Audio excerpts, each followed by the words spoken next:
Nawn da chi gloi'n rhaglen heddiw chi ddechrau'r wythnos. Ni'n cael pwdin bara, fo bach o oren yn ôl Lisa, dych ymlaen. Ie, bach o amrywiaeth, dy beth ti'n moyn yn ôl? Ni'n cael rhyw bwdin traddodiadol ym mhen i. Mae'n mynd â fi nôl i ddod i ysgol yn syth bin. Pwdin bara efo cwstad. Ond mae'n neis ychwanegu rhywbeth gwahanol, flas gwahanol fel oren. Odi, a mae'n neis meddwl ti fas y bocs weithiau. Ti'n gwybod, ni gyd yn gyfarwydd â yr bread and butter pudding, ond beth ni'n neud iddo fe i wneud e tymed bach yn wahanol. Felly, i ddechrau'r broses, ni'n goffo dechrau yn y ffordd traddodiadol. Mae eisiau custard arno ni. Felly, mewn fan hyn, mae gen i 3 wy cyfan. Ac at hwnna, dwi'n mynd ddod i 1 melynwy ychwanegol. Jyst i wneud e tymed bach yn fwy cyfoethog. Felly, mewn â hwnna i fanna. Hwnna mas o'r ffordd. A wedyn, i droi e. Hwna'n un rhan o'r broses neu custard.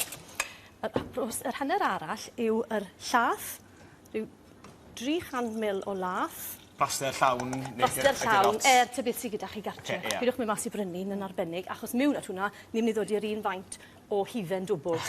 So, sim pwrpas torri lawr ar y llath, y braster yn y llath.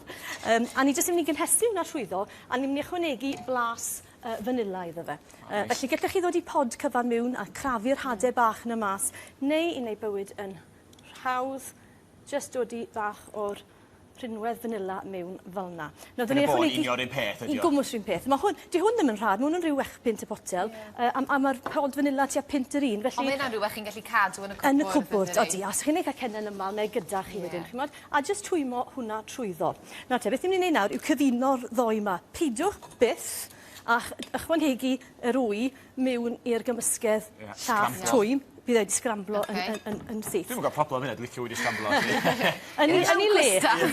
Dim mewn cwstad, na. Nawr mae hwn wedi cael ei cynhesu yng Nghynt, mwyn cael e lan i'r tymheredd cywir, just cyn bod e yn berwi, a cadwch chi gadw arno fe, os chi'n fardd y llath, mae'n berwi drosto, wneud mes mowr ar y cwcer. Wedyn i droi e yn araf mewn i'r wyau. Ychydig ar y tro. Ychydig ar y tro. Nawr, dyn ni ddim yn becso bod y custard yma ddim yn mynd yn drwchus yn syth, oherwydd ddim ni fy mewn i'r ffwrn nes na'n. Beth ni'n gwneud custard nawr ar gyfer gweini gyda fe, byddwn ni moyn hwn i dewhau, felly byddwn ni'n dod i fe nôl nawr mewn i badell glan a'i droi e dros gwres tan bod e yn coginio'n llwyr. So mae hwnna'n barod. Nawr ten, y peth nesaf, nawr ni'n gallu mynd tymud bach off-piste fel wedwn ni. Yn hytrach na bara menyn a bara arferol, gallen ni ddefnyddio yr currant bun ma sydd gyda fi fan hyn, neu brioche, neu cyfuniad o'r ddoi. Ta beth sydd gyda chi, ein fyniau, falle sydd gyda chi gartre wedi mynd yn stêl. Mae hwnna'n berffaith ar gyfer. Ewn ni ddim mor bell a cael ochrau glas ar y crwstiau, ond os ydw i wedi mynd yn sych, mae hwnna yn berffaith iawn. Felly nawr, ni'n mynd i dorri'r rhain mewn i triongl. So mae'na fenydd wedi cael ei ddweud bob darn o bara? Ar bob ochr neu jyst ar un ochr ar hyn o bryd. Nawr, os darllenwch chi'r reseitiau, maen nhw yn gweud i ddod i fer y ddoi ochr. Ond mwyn cael blas yr oren, beth dwi'n mynd i wneud, mae yna 2 ffordd. Yn yr un sydd gyda fi yn y ffwrn yn twymo i chi, mae gyda fi un gyda darnau o oren ynddo fe, tin o darnau bach oren, fi wedi cofio edrych nhw nawr.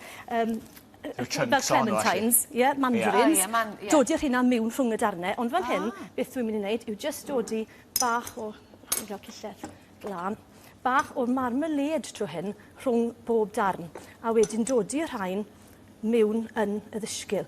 Os chi'n licio lot o oren, dodwch tipyn, os nag i chi, dylwch nôl arno fe. Ond gallech chi ddod i jam unrhyw blas yn un, wrth gwrs, jam coch.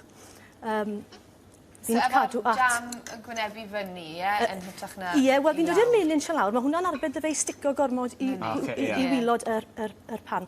Nawr fe welwch chi fyna o'n flaen i, dwi wedi gwneud rhoi gartre, a un peth sy'n wastad yn broblem amser chi'n gweini pwdin, yw bod dyw e beth yn daclus, mae pwdin wastad bach yn fler ar y plat. Felly, mwyn gwahardd na, fe ffindwch chi bod yr bwytau yn neud hyn, tipyn, maen nhw'n dod i nhw mewn i potiau unigol, mwyn gweini ar y plat i bob person. Wedyn mae popeth yn disgwyl tipyn yn well. Fel pai pysgodyn a pethach fel yna. Mae wastad yn fwy taclus os ydyn nhw yn unigol. Felly, na'r cam nesaf, wedyn fan hyn, fe welwch chi, mae'n ddiddorol iawn. Mae gyda fi Madeira, mae gyda fi liqueur fan hyn sydd gyda, mae bach o oren, citrus a vanilla yn hwn, felly fi'n credu bod hwn yn addas nawr ar gyfer dod i dros. Di hwn ddim yn bwdyn i blant. Na. Mi oedd o'n bwdyn y blant, erbyn hyn, ti'n ddim. Ond, os ydych chi yn, mae'n ei fod yn bwdyn i blant. Ti'n gallu addasu fo, ti'n neud un potyn i blant ag un... Wyt, os ti'n gwneud rhain unigol, mae hwnna'n berffaith ar gyfer wneud hwnna. Neu, jyst defnyddio fan hyn, mae gyda ni fel y syrups. Chymod ar syrups chi'n dod i mewn coffees dyddi yma, mae'n boblogaidd iawn. Chi'n gallu cael caramel, vanilla, pob math o... Llwyth o bethau, cinnamon a... O, dy rhai nadoligedd, hydrefol, y pumpkin spice ac yn ymlaen. Dod i tymeb o hwnna, a di hwnna ddim yn cynnwys alcohol. Na. Felly, beth sy'n mynd ar ben hwnna wedyn? Ar ben hwnna, mae gyda ni'r custard, a mae mor syml. Dwi ddim yn licio llan o fe ar top, achos fi'n licio'r darnau bach yna ar y tu fach. O, llosgi rhyw fach. Ydw, fi rili yn licio'r hynny. A mae gyda fi'n fan hyn, mae braidd yn dwy. A faint hwn yn y pop ti wedyn? Am ryw hanner awr. Mae'n syndod pwy mor hir mae'n cymryd i goginio, ond mae gyda fi'n fan hyn. Dodwn ni fel fan hyn i'r camera i gael gweld. A fe weinwn ni... A fi, dim nonsens. A wedyn, so mae hwn nawr wedi cynhesu. A dorwn ni darn mowr i ti, den. O, ie, pa mwy.